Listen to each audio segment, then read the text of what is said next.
Un rumor bajó de la montaña como una nube larga.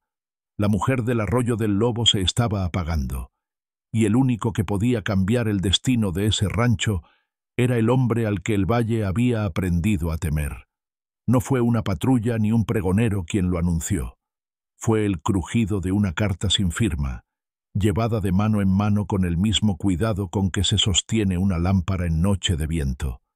Decía, según juraban los que sabían leer: «Si aún recuerdas mi nombre, ven antes de la última luna, no por mí, por lo que no debe caer en manos equivocadas».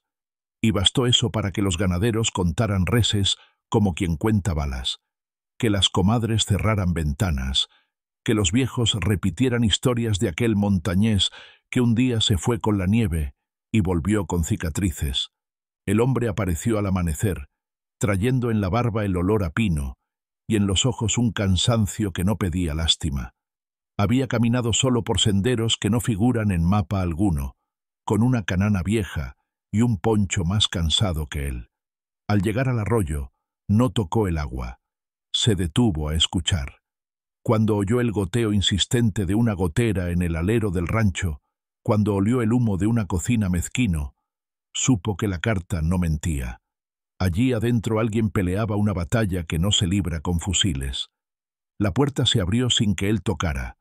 Una niña de trenzas oscuras, ojos como ciruelas y un vestido remendado, se plantó en el umbral como si fuera la alcaldesa del mundo. Tenía las mejillas tiznadas de ceniza y una dignidad que no cabía en su cuerpo flaco. «¿También estás aquí para hacerle daño a nuestra mamá? Se está muriendo», dijo, sin temblar, como quien enumera la verdad que más le pesa. El montañés sostuvo la mirada de la niña como quien sostiene un caballo asustado, sin brusquedad, sin soltarse. «No vine a lastimar a nadie», respondió. «Vine porque me llamaron».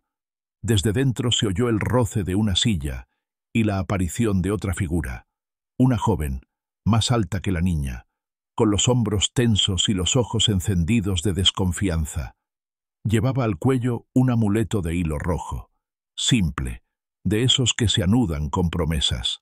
En su mano derecha brilló un filo de cocina. «Nadie te llamó», dijo. «Vete a probar suerte a otra puerta». El hombre descolgó del pecho la alforja de cuero gastado, abrió el broche y con movimientos lentos sacó un papel doblado tantas veces que el doblez era casi cicatriz. Las letras estaban deslucidas, pero el trazo era firme. El olor a humo hablaba de viaje y noches al raso. «Me llamaron con esto», dijo. «No traigo mentira». La mayor le arrebató la hoja con una rapidez que contrastó con su temblor. La leyó, o fingió leerla, y el filo de su desconfianza no se desafiló ni un poco. «Pudiste escribirla tú», murmuró. «Pudo dictártela cualquiera». «¿Cuál es tu nombre?», preguntó la niña sin moverse del umbral. «Severiano». «Aquí te dicen de otra manera», intervino la joven, sin bajar el cuchillo. «Te dicen el montañés que trae desgracia». Severiano respiró hondo, pero no discutió los nombres. Desde el cuarto del fondo, un hilo de voz de mujer cruzó la casa como aroma de pan recién hecho, que alguien se empeña en recordar.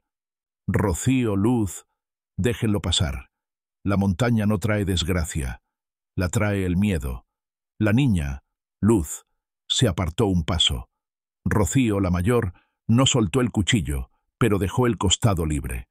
Severiano cruzó el umbral con la gorra en la mano, la mirada baja justo lo necesario para no herir con los ojos.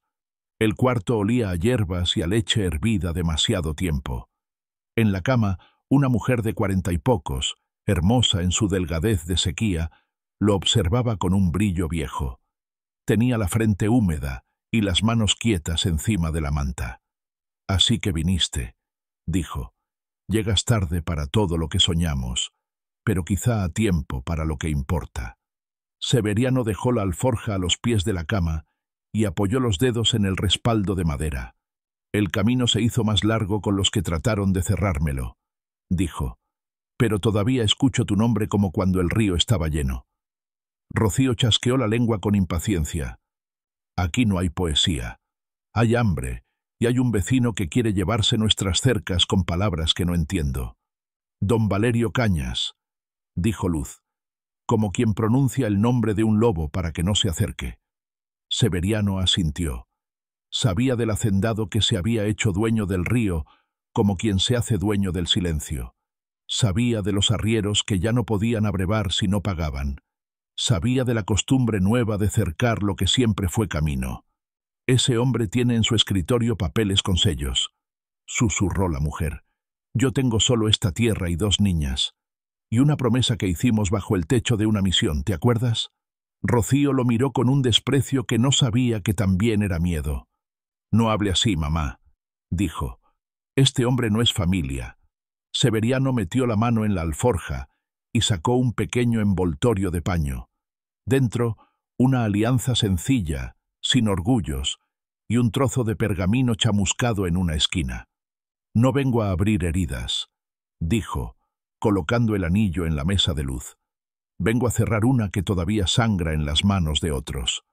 El padre Hilario nos bendijo en la misión de San Hilarión, antes de que el fuego la dejara solo con campanas sin techo. Él me confió esto para el día en que alguien quisiera discutir lo que no vio. Rocío apretó el cuchillo hasta blanquear los nudillos. Los muertos confían demasiadas cosas a los vivos, dijo, y los vivos hacen de las promesas una sombra larga. La mujer, a la que Severiano volvió a llamar con cuidado por primera vez, como si el nombre supiera curar, cerró los ojos un instante. María, susurró él, y el nombre quedó flotando. Tarde, repitió ella, con esa dulzura resignada de quien no pide disculpas a la fiebre. Pero venías. Lo supe cuando le di la carta a Felipe, el arriero, hace lunas. Lo supe por el peso que se me quitó del pecho y por el que se les puso a las niñas en los hombros. Don Valerio huele el miedo como los perros. Desde que sabe que me apago, manda gente con remedios y palabras, y cuentas que no sé pagar. Severiano se inclinó hacia la mesa donde había un tazón, con una tisana de color sospechosamente hermoso. ¿Quién prepara esto? Una mujer de la estancia de don Valerio. Dice que purga lo malo. Severiano mojó apenas el dedo, lo llevó a la lengua y lo retiró enseguida con un gesto que se le escapó, como una sombra que cruza la pared. No dijo nada en ese momento, solo cambió el tazón de lugar y pidió agua fresca del pozo. No soy curandero, explicó, pero hay hierbas que sirven para ablandar la lengua y otras que la dejan de mover para siempre. Mejor que beba agua. Rocío dio un paso al frente. ¿Insinúas que quiero? Insinuar no cura a nadie, interrumpió Severiano sin dureza. Yo no vine a pelear con ustedes. Vine a cumplir con una promesa y a impedir que el río cambie de dueño por un papel firmado a solas. María respiró más hondo, como si ese intercambio hubiera ventilado el cuarto. Señaló con la mirada a Luz. Dale el cofre. La niña salió corriendo y volvió con una caja que alguna vez fue bonita. Adentro, un pañuelo de novia, una foto de día de mercado, una pluma sin tinta, y bajo todo, una hoja con palabras tembladas pero legibles, una escritura vieja, una mención a un vínculo santo reconocido por testigos, y al final, 2 firmas, Hilario y María. No hay sello del gobierno, observó Severiano, pero hay testigos. 2 están vivos, dijo María con un hilo de orgullo. La comadre Zoraida y Silvestre, el campanero. El resto se los llevó la fiebre, o el fuego que dejó la misión en Hueso. Rocío miró la caja como quien mira una jaula. ¿Y eso qué cambia? Don Valerio tiene un abogado que habla como si no respirara, y a mí me hace doler la cabeza. Dice que si no hay marido presente, la tierra recae en el vecino más antiguo con derecho a agua, y el vecino más antiguo no pudo terminar. Soy presente, dijo Severiano, aunque vuelva a la sierra. Fue entonces cuando la puerta volvió a abrirse sin que nadie la empujara. No era el viento, eran las voces de fuera, cascos amarrando polvo, hombres que se sacuden el sombrero como si la cortesía fuera una comedia que aprendieron para días como ese. En el umbral, Un tipo flaco con bigote en forma de gaviota sonrió con una simpatía que no le tocaba a la cara. «No venimos a incomodar», dijo, «solo a preguntar por la salud de doña María y a ofrecer en nombre de don Valerio esta ayuda. Medicinas, panes, una botella de anís para el frío». Luz apretó la mano de Severiano con la fuerza de una soga. «Es Gavilán», susurró. «Siempre trae algo que no pedimos». Rocío bajó el cuchillo sin soltarlo del todo y se adelantó al patio, con la barbilla alta. «Mi madre no recibe visitas. Lo que tenga que decir, dígamelo a mí». «Lo que tengo que decir», dijo Gavilán, bajando la voz como si contara un secreto, «es que la señorita debe firmar este papel donde consta que, en consideración a su juventud y las dificultades del rancho, don Valerio administrará el agua y las vacas hasta que la familia se reorganice. Es por su bien, criatura. Y traigo, si hace falta, al notario del pueblo». Severiano dio un paso, apenas. No tocó a nadie. Solo clavó los ojos en la hoja sucia de polvo. Vio números que se retorcían como culebras, párrafos hilados con paciencia de telar, y al pie, una línea vacía esperando la pluma de alguien que tuviera prisa por perderlo todo. «El bien que viene con prisa», dijo, «suele ser un caballo que no se deja montar». Gavilán lo miró con una mezcla de reconocimiento y desprecio. «Ah, el señor de la sierra. No lo esperaba tan pronto. ¿Volviste a buscar calorcito de hogar? ¡Qué lindo! Te equivocaste de invierno». «No somos perros para hablar en patio ajeno», dijo Severiano, volviéndose hacia Rocío.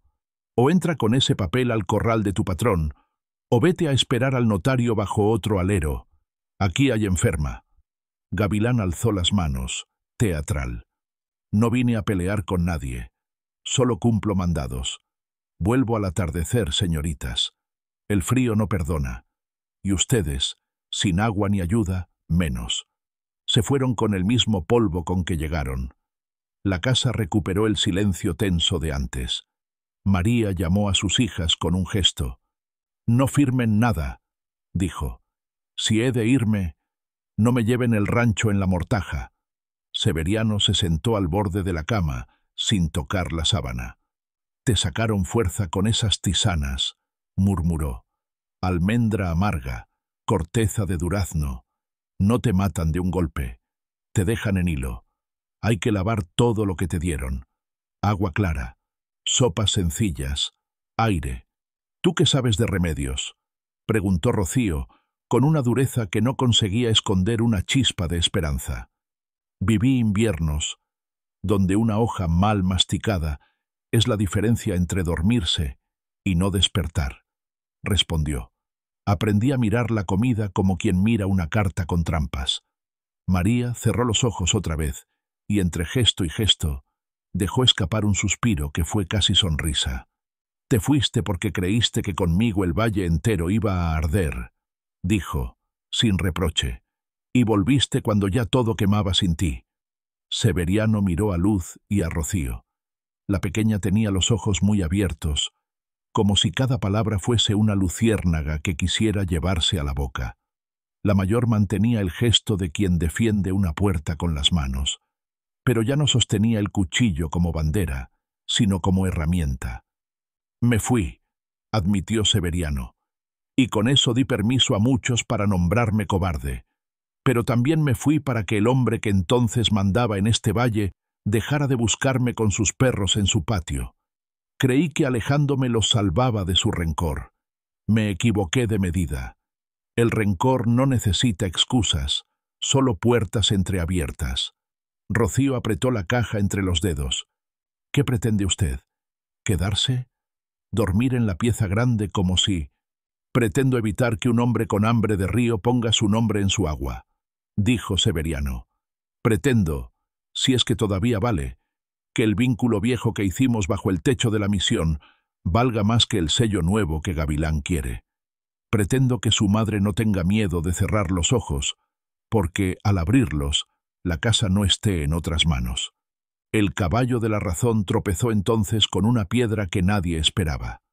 Luz, que hasta ese momento había sido silencio curioso, Se acercó a la cama con un gesto que no corresponde a su edad. «Mamá, ¿le digo?» María abrió los ojos, sorprendida. «¿Decir qué?» Luz miró a Severiano, como si midiera en su cara la fuerza de sus próximos pasos.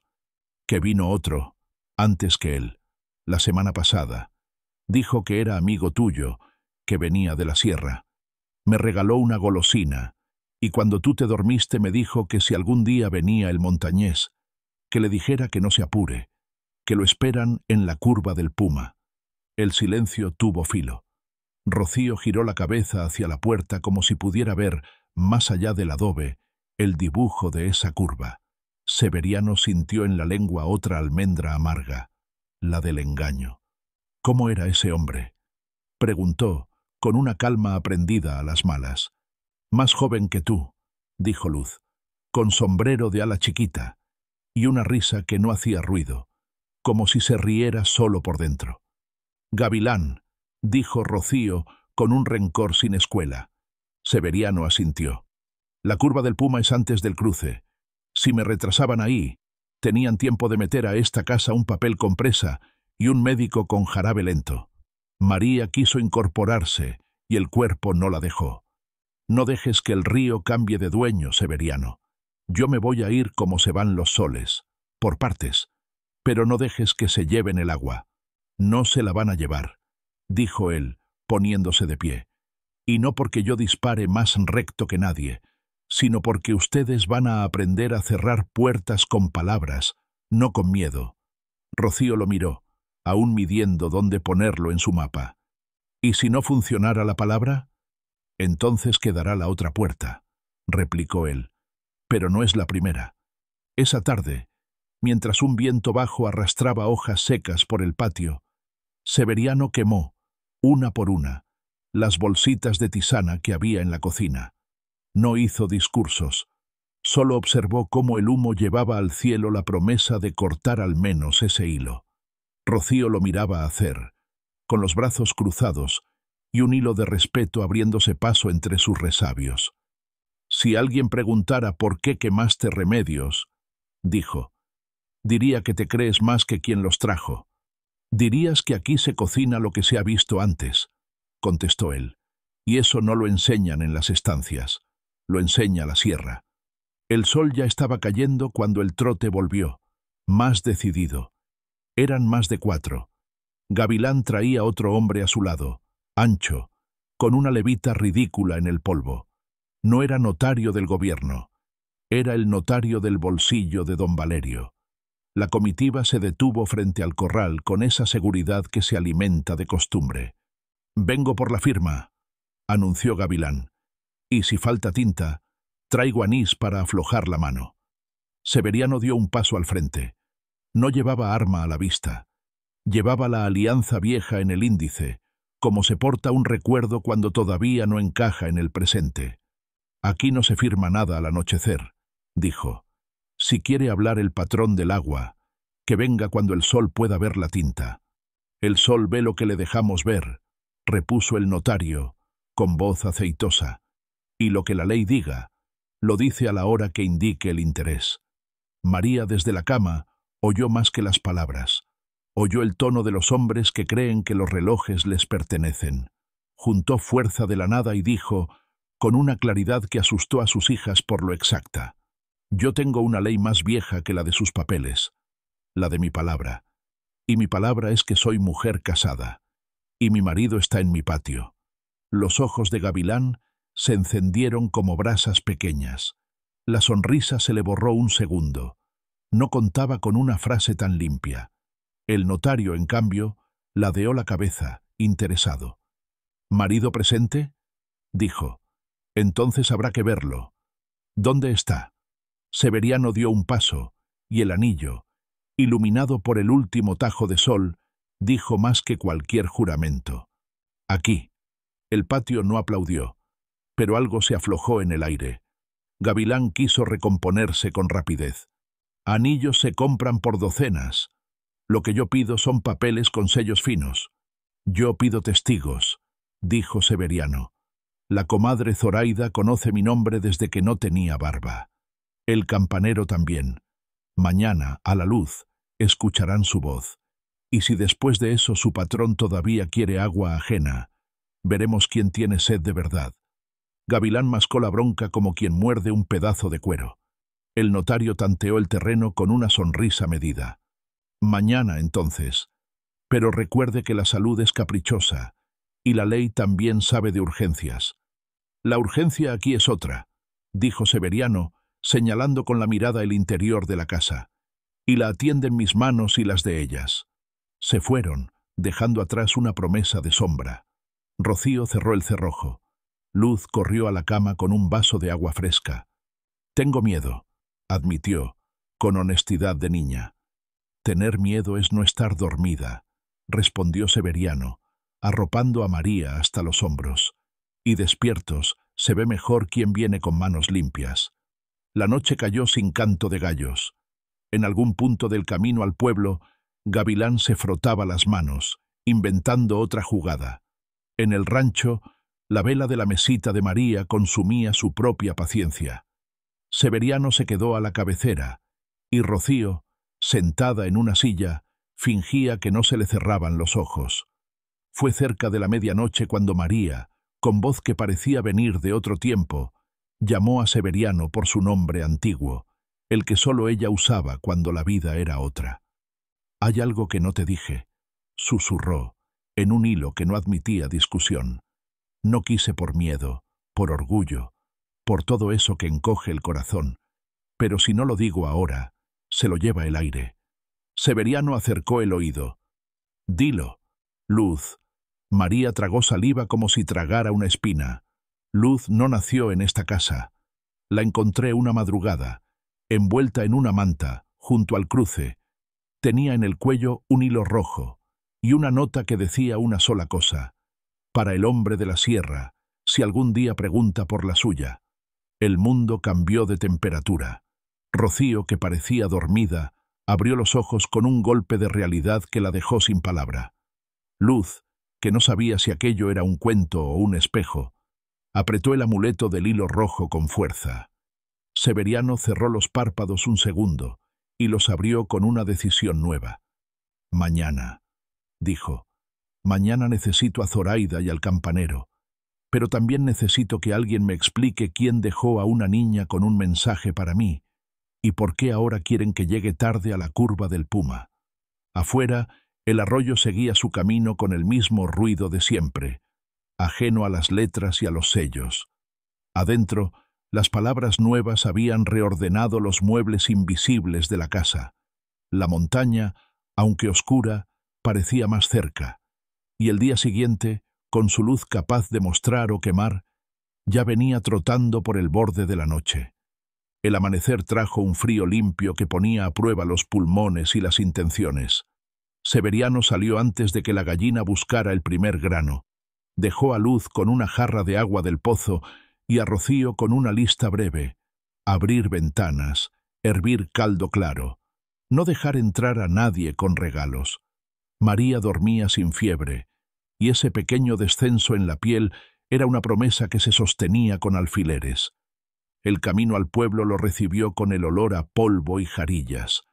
Severiano no fue directo a la plaza. Torció hacia el barrio donde la sombra se enreda con las sogas de tender. Tocó la puerta de Zoraida con los nudillos como quien toca una campana pequeña. La mujer abrió con un rebozo en la cabeza y los ojos alertas de las que han aprendido a escuchar antes que a ver. «La montaña llama», dijo, y su voz traía memoria. «Y el agua también», respondió Severiano. «Necesito tu palabra. Hoy». Zoraida se apartó para dejarlo pasar. En la mesa, una olla soltaba un vapor que no engañaba. Caldo de hueso, ajo, un rastro de laurel. Sobre el estante, una imagen vieja de la misión ennegrecida, y colgando de un clavo, la cuerda de una campana que ya no tenía techo.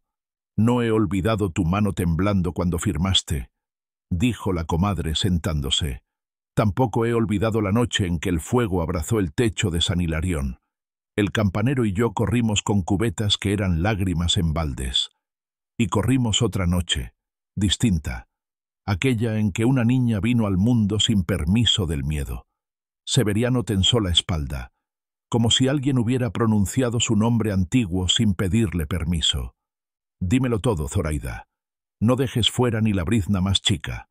No nacieron dos niñas de María, aunque así lo diga el rumor. Empezó. Nació una, y la fiebre se la llevó entre rezos. La otra no había llegado todavía, pero su sombra ya buscaba techo. A la madrugada siguiente, una muchacha con el cabello como ala de cuervo llegó con dolor en la costilla y un bulto envuelto en manta. Tenía miedo del patrón del agua, más que de la noche. Él cree que todo lo que toca es suyo, dijo, y me dio la niña. Si el hombre de la sierra pregunta, diga que su luz lo espera, susurró. No dijo su nombre. Me dejó la manta con el hilo rojo y desapareció con la primera claridad. El mundo pareció doblarse sobre sí mismo. ¿Dónde está esa manta?, preguntó Severiano, con la voz baja. Zoraida abrió un cajón y sacó un retazo guardado con respeto. Era tejido pobre, limpio de adornos, pero atado con el mismo hilo rojo que Luz llevaba al cuello. No la mostré por miedo a que la codicia le encontrara otro dueño a la niña, explicó. María, que había perdido su bebé hacía horas, la tomó como quien recoge una vela caída. Dirán que la encontré, me pidió. No digan el nombre del padre hasta que el padre vuelva por su propia voz. Yo asentí. El campanero lo supo también. Los demás vieron lo que quisimos que vieran. Una niña al borde del cruce y una madre con los brazos vacíos. ¿La mujer del cabello negro?, insistió Severiano. ¿Volvió? No. Y yo aprendí que hay preguntas que no se hacen cuando la respuesta puede costar un río. El campanero Silvestre vivía a 2 cuadras de allí, con las manos encallecidas y una colección de clavos torcidos a los que llamaba soldados retirados. Recibió a Severiano con un abrazo reservado. Guardé algo, dijo, sin darse aire. Cuando todos corrían por el fuego, yo metí en mi alforja el libro pequeño de las bendiciones. Se chamuscó una esquina. No lo mostré, para que no dijeran que las palabras viejas no valían sin sello. Pero hoy vale. El libro, atado con una tira de cuero, se abrió lento, como si estuviera acostumbrado a la penumbra. La letra de Hilario, inclinada como un árbol con viento, decía: Unión de María y Severiano, ante Dios y 2 testigos, Zoraida y Silvestre. Más abajo, escrito con otra tinta, quizá de apuro: Niña de luz dejada bajo campana, confiada a Z para ser entregada a M, si el padre se pierde entre cumbres. Señal. Hilo rojo. Severiano dejó que los dedos rozaran las letras. No pidió perdón ni buscó culpas. Había un delgado hilo de dicha y otro de bronca en sus pupilas. Hoy al mediodía vendrán con sellos y amenazas, dijo. Quiero que estés ahí con tu libro, Silvestre. Y tú, Zoraida, con tu voz. No pidan permiso para hablar.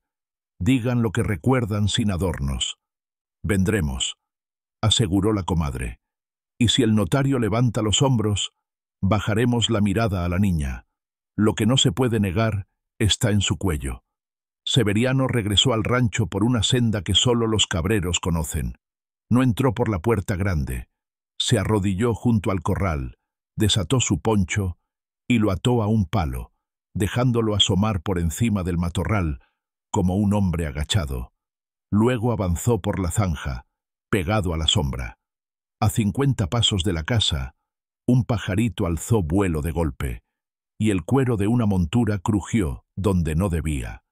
El truco de la curva del puma lo esperó en el patio de su propia casa, no en el camino. 2 sombras al acecho, una al costado del horno, otra junto al aljibe. Si el poncho respira, disparan, murmuró para sí. El poncho respiró cuando el viento lo quiso. El primer trueno seco mordió el palo, no a un hombre. La otra sombra se movió con torpeza. Severiano se levantó detrás, como si la tierra lo hubiera parido. Lo que siguió no fue un espectáculo. Un tirón de brazo, un susurro de metal caído, una frase corta. Si gritas, te duermes con la cara en el polvo. El segundo hombre dejó caer el arma y levantó las manos. Severiano no buscó aplausos. Amarró las muñecas con la cincha de su propia montura, los llevó a la zanja y les mostró la puerta del camino. «Vayan a decirle a su patrón que venga con su sombra completa», ordenó. «Aquí ya no se negocia con mensajeros sin paciencia». No hubo golpes. No hizo falta. El miedo bien servido tiene sabor a lección. Cuando entró a la cocina, Rocío estaba de pie con el cucharón como si fuera una lanza. Sus ojos no se apartaron de los suyos. «¿Qué fue ese ruido?» «Un tronco seco», respondió. «Ya está». «Hiciste ruido de otro tipo», replicó ella, clavándolo con la certeza. «El que hace alguien cuando el peligro se le arrima y no deja marca». Severiano se acercó a la olla. Probó una cucharada. «Está bien. Tu mano cocina sin presumir. Mi mano aprende rápido cuando la sombra crece», dijo Rocío, dejando el cucharón. «¿Fuiste por Zoraida?» «Y por Silvestre. Van a estar aquí, con un libro que el fuego dejó con vida». Rocío tragó un miedo que ya no la dominaba.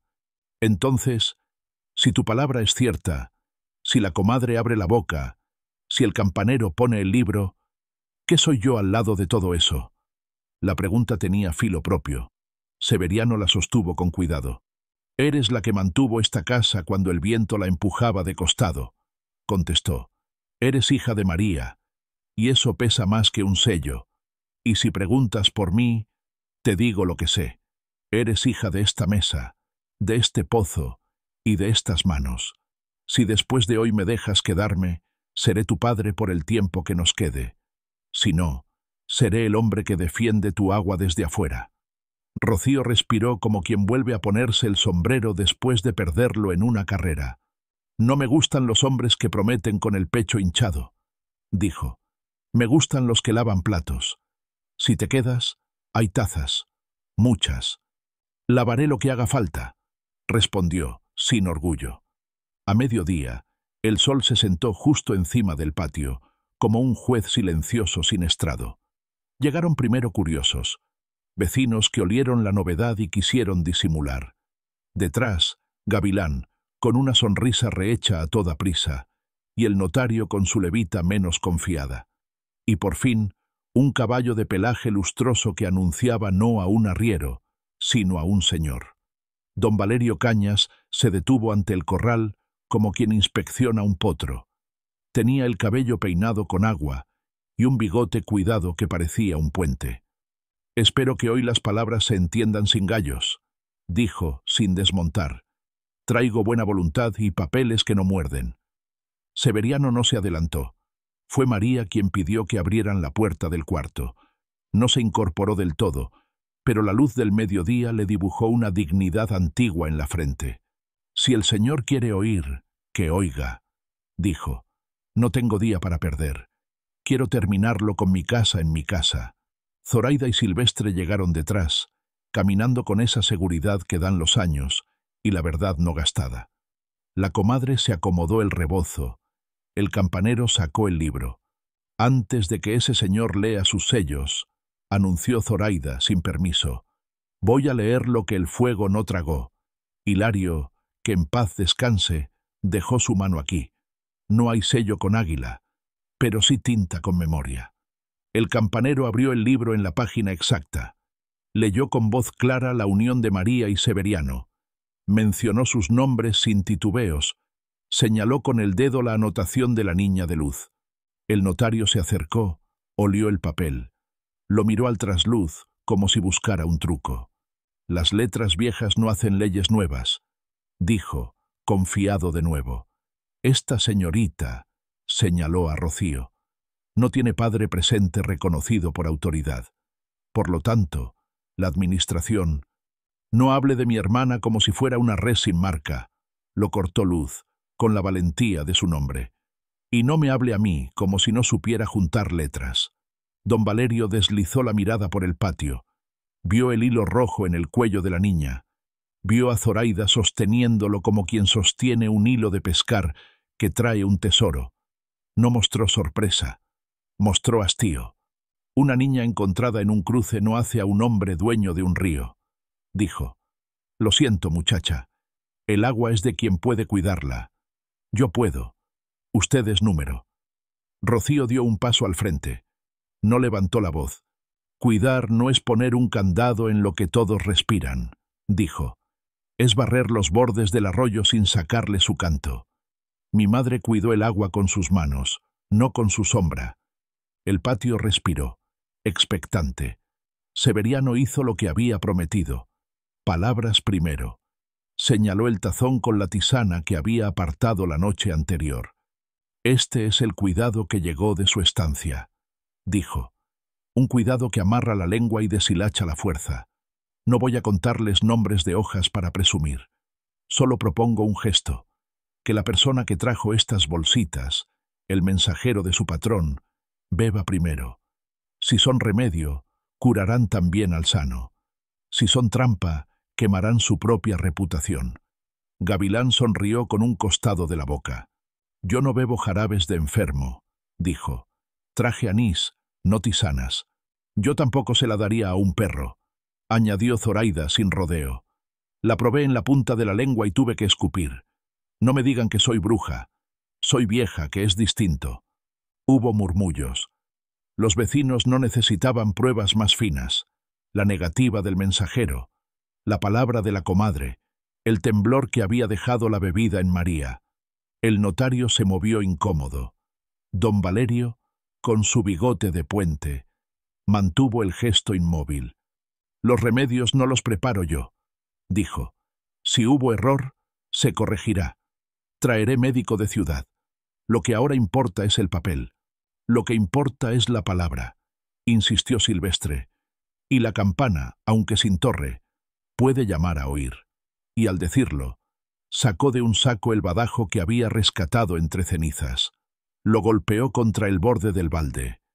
El sonido fue humilde, pero llenó el patio como un agua sin cercas. La mitad del valle se acercó, convocada por ese tin-tin obstinado. Vinieron peones de otros ranchos, mujeres con canastas, arrieros con la piel resecada por caminos. Las miradas se apilaron. El aliento común se volvió pared. Don Valerio por primera vez desmontó. No era la humildad la que lo bajaba, sino el cálculo. Caminó hasta la sombra del olivo y extendió la mano con una sonrisa trabajada. María, dijo, deja que la ley ponga nombres claros donde hay enredos. Yo no pretendo despojar, pretendo ordenar. Nadie te echará de tu casa. Yo cuidaré la administración hasta que las niñas te deban más de lo que tienen, interrumpió María, cansada de su propio cansancio. Usted nunca tocó el agua con las manos, don Valerio. No sabe que si la encierra se enfurece. No me hable como si yo no supiera contar. Gavilán, que olía el fracaso como otros huelen el pan, buscó una salida con veneno viejo. Miren, dijo, señalando a Luz. Hilo rojo al cuello, niña dejada en cruce. ¿Y si esa niña no es de esta casa? ¿Y si mañana aparece otro que dice, es mía, y se lleva lo que dicen que le pertenece? La frase tenía la intención de poner el patio en duda. Pero el patio había escuchado bastante. Zoraida dio un paso, se desató el rebozo, y por primera vez mostró el pedazo de manta. Esta tela fue mi secreto, anunció. Hoy ya no. La trajo una mujer con dolor y sombra. Me pidió que la niña esperara a su padre. Ese padre es el hombre de la sierra. No porque yo lo diga, sino porque la nota, que no traje por pudor, decía, para él, si pregunta por la suya. La suya no es vaca, no es cerca, no es río. Es una niña con nombre encendido. ¿Todavía quieren ponerle un sello a su cuello? El valle, que no era santo pero tampoco ciego, entendió. No supo si la madre de Luz fue la misma María o una sombra que una madrugada dejó su sangre en una puerta. Le dio igual. Vio una historia con aristas limpias, un patrón con hambre de agua, una casa con fiebre, un hombre que volvió cuando todavía se podía volver, una comadre que guardó lo justo, un campanero con libro chamuscado y tinta viva. El notario miró a su patrón con una pregunta silenciosa. ¿Seguimos o nos vamos? Don Valerio calculó la ventaja y vio más riesgo que ganancia. No podía llevarse el agua con una firma que el pueblo no quería mirar. «Retiro mis hombres», dijo, enseñando una cortesía que no calzaba. «Volveremos a hablar cuando la casa esté fuerte. No quiero pleitos con vecinos». «Usted quiere lo que nunca fue suyo», replicó Severiano. «Y hay cosas que ni el frío del dinero cura. Váyase con su sombra. El agua bajará como siempre, para el que la necesite, no para el que la encierre». Gavilán no se tragó la derrota. La enroscó como se enrosca una soga que vuelve a usarse. Al volverse, plantó una mirada sucia en Severiano. «Un día no habrá patio que te cubra», susurró. «Y ese día no habrá escondite para ti», respondió el montañés, sin subir la voz. Se fueron. No hubo aplausos. Hubo gente que respiró hondo, como si les hubieran quitado una faja. Hubo mujeres que se acercaron a dejar panes de verdad, sin trampas. Hubo manos que tocaron la cuerda del badajo como si fuera la cola de un cometa. La tarde se adelantó con prudencia. Severiano llevó a Zoraida y a Silvestre a la mesa. María los miró con ojos agradecidos que no pedían nada más. «Hice lo que prometí», dijo la comadre. «Ahora sí puedo dormir una siesta sin que el miedo me muerda los tobillos». «Y yo», añadió el campanero, «puedo por fin aceitar este badajo y colgarlo en la puerta, para que la casa suene cuando la quieran callar». Cuando se fueron los testigos, el patio se volvió íntimo. Rocío se acercó al montañés con una expresión que ya no buscaba descubrirlo, sino medirlo con otra vara. «Me quedan muchas tazas», dijo, casi en sonrisa. «Y tú muchas historias por contar que no me interesan. Todavía. Pero te quedarás. No quiero patriarcas, quiero manos. Manos tengo», aceptó él. «Y palabras cuando hagan falta». Luz se acercó con la manta. La puso sobre la mesa, encima del anillo. «Si esta manta te buscaba, ya te encontró», dijo. «¿Puedo seguir llevándola al cuello? Me gusta el hilo rojo. Me recuerda que alguien me dejó con una promesa, no con abandono». «Llévalo», contestó Severiano. «Y si un día preguntas por la mujer del cabello como ala de cuervo, iremos a buscar su nombre. No para llenar huecos, sino para que tu historia no tenga puertas sueltas». La noche llegó, esta vez con estrellas que no parecían tan distantes. María, más dueña de su respiración, pidió sentarse un poco. Severiano la sostuvo con cuidado que no hacía ruido. «Hoy le quitaste al miedo 2 sillas», dijo ella. «Y yo todavía le debo a Rocío una verdad». Rocío se acercó sin armadura. «No me debes nada, mamá», susurró. «Ya aprendí que hay días que paren hijas y otros que paren madres. Hoy me naciste de nuevo». María sonrió con una dulzura cansada. «Cuando te tuve, el valle no tenía cercas», recordó. «Y me prometí no pedir nada al que subía la montaña. Luego pedí, y se fue. Y hoy volvió, no para salvarme, sino para que ustedes no tengan que aprender a pedir con lágrimas». Le apretó la mano a Severiano. «Quédate. Si te vas, que sea para traer leña». «Me quedo», dijo él, sin metáforas. Al amanecer siguiente, no hubo comitiva. Hubo, en cambio, vecinos con palas y sogas, caminando hacia el arroyo. Sin grito ni tambor, comenzaron a desmontar el cerco que las manos de don Valerio habían levantado sobre el agua. No arrancaron los palos con rabia, sino con paciencia que enseña. Dejaron un pasaje claro, sin barro, para que quien llegara con sed no tropezara. Nadie nombró al patrón, nadie nombró al notario. La justicia, en esa tierra, tenía modales de trabajo comunitario. Gavilán apareció a lo lejos, montado, los ojos apretados. Vio hombres y mujeres en fila, el badajo de Silvestre sonando desde la orilla con un tintín testarudo. Las niñas sentadas sobre la manta roja, como si fuera un estandarte pequeño. Comprendió que no había polvo suficiente para tapar ese gesto. Dicen que escupió hacia un costado y se fue hacia el norte, buscando otro patrón que le pagara los recados. Don Valerio, cuentan, llevó su bigote de puente al espejo y encontró el agua de su estanque un poco más baja. Nunca volvió con el notario. Aprendió que el valle no firma papeles con hambre ajena. Lo castigó el pueblo sin insultos. No le compraron su anís, no le celebraron su fiesta, no le abrieron la puerta cuando quiso parecer simpático. El castigo social es un zorro. No muerde, pero quita el sueño. María mejoró con lentitud de sabia. No volvió la fuerza de antes, pero sí una calma que hace milagros chicos. Dormir sin sobresaltos, reírse de una broma de luz, pedir a Rocío que le describa el cielo con palabras.